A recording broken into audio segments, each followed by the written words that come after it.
Most digital models fail before they are even drawn.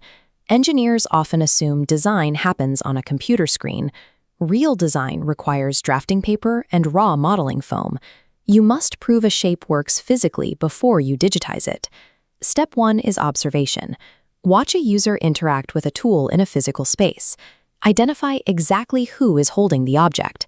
Observe them applying force to the product in a real-world scenario.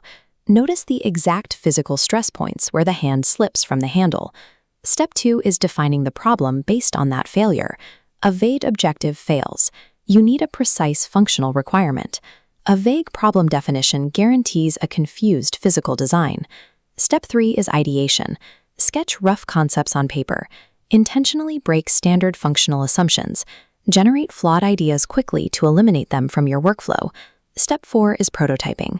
Move your workflow from paper to raw materials. Construct a rough version using standard cardboard and foam.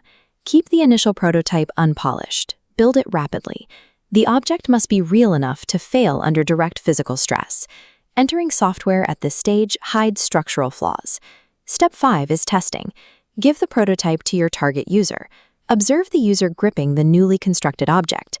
Check the initial ergonomic fit before they apply operational stress.